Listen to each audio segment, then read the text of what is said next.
جب دین میں آیا تو میں ڈائریکٹ ڈپریشن میں چلا گیا تھا اور بڑا سخت ڈپریشن میں نے گزارا ہے. لیکن پھر اللہ تعالیٰ نے میرے دل میں ایک بات ڈالی کہ مجھے آج کے مسلمان کو نہیں دیکھنا، مجھے دین کو دیکھنا ہے، مجھے قرآن کو دیکھنا ہے، مجھے محمد رسول اللہ صلی اللہ علیہ وسلم کی سیرت النبی کو دیکھنا ہے اور اس پہ چل کے اپنی زندگی کو گزارنا ہے. اس چیز نے مجھے ڈپریشن سے نکالا ہے، نماز نے مجھے ڈپریشن سے نکالا ہے. ادروائز اگر میں آج کے مسلمان کو دیکھتا ہوں جو آج کل چل رہا ہے، جو ٹرینڈز چل رہے ہیں، تو کہیں نہ کہیں فیل ہوتا ہے کہ شاید پرانا مذہب بہتر تھا، کیونکہ یہ لوگ اتنے خوبصورت دین پر عمل نہیں کر رہے، جہاں پہ اللہ تعالیٰ نے خود کلام کر کے ان کو احکامات سمجھائے ہیں. ہم سب کو احکامات جو ہیں اللہ تعالیٰ نے سمجھائے ہیں، اتنی پیاری کتاب ہمیں دی ہے پڑھنے کے لیے اور اس پر عمل کرنے کے لیے، لیکن ہمارا اس پہ نہ کوئی عمل ہے اور نہ ہم کبھی اسے پڑھنے کی کوشش کرتے ہیں، نہ سمجھنے کی کوشش کرتے ہیں. سر ایکچولی میں پشاور ماڈل بوائز 2 سے پڑھا ہوں اور وہیں سے میں نے اپنی میٹرک کی ہے. اچھا. اور اس دوران جو ہے وہ میرا سبجیکٹ تھا اسلامیات، مطلب میں انٹروڈیوس ہوا اسلامیات سے پہلی بار، ایز کہ میں ایک ہندو بیک گراؤنڈ سے تعلق رکھتا تھا، تو اسلامیات میرے لیے ایک نئی چیز تھی. ہمارے جو پرانا جو مذہب تھا اس کے اندر بہت سارے دیوی اور دیوتاؤں کا کانسیپٹ ہے، تقریباً آلموسٹ 33 کروڑ دیوی دیوتاؤں کا کانسیپٹ ہے. تو جب میں 5th کلاس میں تھا تو میں نے فرسٹ ایک آیت یاد کی، سورہ اخلاص، قل هو اللہ احد اللہ الصمد لم یلد ولم یولد ولم یکن لہ کفوا احد، کہو کہ اللہ ایک ہے. یہاں پہ پھر بتایا جا رہا ہے کہ اللہ کی خصوصیات کیا ہیں.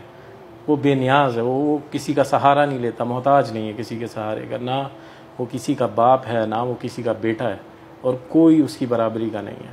بے شک. تو سر ایک جستجو پیدا ہوئی کہ یہ جو میں دیکھتا آ رہا ہوں اپنے گھر میں کہ بارش کے لیے ایک الگ دیوتا بنا ہوا ہے اور باقی کاموں کے لیے الگ الگ دیوی اور دیوتا ہیں، تو یہ کون سا ایک خدا آ گیا جو ڈفرینٹ کاموں کو لے کر خود ہی اکیلا کر لیتا ہے.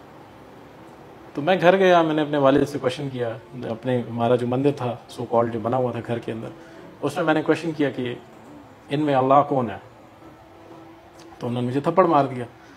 اوبیسلی ایک ہندو سے اگر میں یہ پوچھوں کہ تمام بتوں میں اللہ کون ہے تو اس کا ریئیکشن ایسے ہی ہونا چاہیے. تو انہوں نے جب تھپڑ مارا مجھے اور انہوں نے کہا کہاں سے یہ چیزیں تم سیکھ کر آئے؟ تو میں نے کہا میں نے اپنے اسکول میں پڑھا ہے. اللہ حیات رکھے، میرے ٹیچر ہیں جو اسلامیات کے، ابھی تو وہ ورچوئل یونیورسٹی اسلام آباد میں پروفیسر ہے، عبد الرحمن قریشی صاحب، وہ میرے اسلامیات کے ٹیچر تھے. میں ان کے پاس گیا، میں نے کہا سر آپ نے مجھے کچھ غلط تعلیم دے دی ہے. تو انہوں نے کہ کیا بتایا میں نے غلط بیٹا؟ تو میں نے کہا سر آپ نے تو یہ چیزیں مجھے سکھائی تھی کل سورہ اخلاص میں. میں گھر گیا ہوں، اپنے والد سے تھپڑ کھا کے آ گیا ہوں. تو انہوں نے کہا کہ آپ کیا ڈھونڈ رہے ہو؟ تو میں نے کہا کہ میں اللہ ڈھونڈ رہا ہوں، جو آپ نے بتایا میں اسے ڈھونڈ رہا ہوں، کہاں پر ہے؟ تو انہوں نے کہا بیٹا اس طرح نہیں ملے گا. انہوں نے پھر مجھے میرے ریسرچ ٹائم میں ٹائم دینا شروع کیا اور 10th تک جو ہے وہ میں ان سے کافی چیزیں پڑھتا رہا.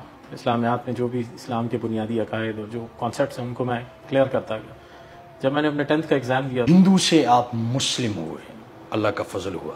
لیکن جب مسلم ہوئے تو ایسا کون سا درد اور ایسا کون سا تکلیف آپ کو پہنچا جو آپ کے دل و دماغ میں نقش بن گیا اس کا؟ سر سب سے پہلے تو میری وائف، میری ماں، میرے بھائی سب مجھے چھوڑ کے چلے گئے. تقریباً میں لاکھوں میں، جہاں پہ بھی ایک ریپیوٹیڈ کمپنی میں جاب کر رہا تھا وہاں پہ لاکھوں میں تنخواہ لے رہا تھا، وہ جاب مجھے چھوڑنی پڑ گئی بیکاز جہاں ہم رہ رہے تھے جس شہر کے اندر، وہاں ہمیں تنگ کیا گیا. تو میں اپنا ہنستا بستا گھر چھوڑا میں نے، اور وہ تقریباً گھر سارا برباد ہوا.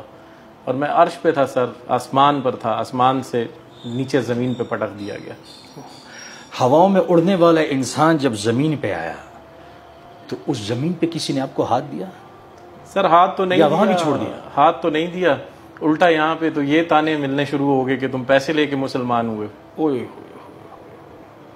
اور یہ تانا تو ہم لوگ موسٹلی، میں ریگولرلی کہیں نہ کہیں سن رہا ہوتا ہوں. اور ابھی گھر میں آپ کے ساتھ آپ کا بیٹا ہوتا ہے؟ میرا بیٹا ہے، اب والدہ میرے پاس واپس آ گئی ہیں، بھائی میرے پاس واپس آ گیا. تو کیسے اب مسلم، امی ہندو، کیا سر کس طرح سنبھالتے ہیں چیزوں؟ ہمارا تو دین سر بڑا پیارا ہے، دین بڑا خوبصورت ہے. ہمارا دین ہمارے والدین پر احسان کرنے کا کہتے ہیں، وبالوالدین احسان. تو سر میں نے اپنی والدہ کو رکھا ہوا ہے، اپنی خود جو خدمت میں کر سکتا ہوں اپنی والدہ کی کرتا ہوں. ہاں وہ اپنی عبادات کو نہیں کرتی ہیں، انہوں نے تھوڑا سا اوائڈ کیا اس چیز کو، اور ہم کوشش کر رہے ہیں، اپنی پوری کوشش کر رہے ہیں. اچھا احمد صاحب، آپ کے آنسو بڑے قیمتی ہیں، اور اس وقت یہ بڑے قیمتی ہیں کیونکہ آپ ایمان والے ہو، مسلم ہو. ہنستا بستا گھر، کیونکہ میاں بیوی کا رشتہ بہت بڑا رشتہ ہے. اللہ جل جلالہ فرماتے ہیں کہ میری ذات کو پہچاننا ہے تو میں نے میاں بیوی کا رشتہ بنایا. جب وہ آپ سے جدا ہو رہی تھی تو وہ آخری لمحہ کیا تھا، اور آخری ملاقات کیا تھی، اور اس کی آخری بات کیا تھی، وہ میں سننا چاہوں گا. سر اس پہ نہیں بات کر سکتا، مشکل ہے. دین میں آیا، میں اپنے دوستوں سے ملا دوبارہ، تو میرے دوستوں نے کوشش کی میرے لیے اور کافی جگہوں پہ بات کی، لیکن جہاں پہ بھی ہم لوگوں نے بات کی وہاں پہ ہمیں یہ جواب ملا کہ ہم نیو مسلمس کو اپنی بیٹی نہیں دیتے. معاشرے میں نیو مسلمس کو شاید اچھا نہیں سمجھا جاتا ہے.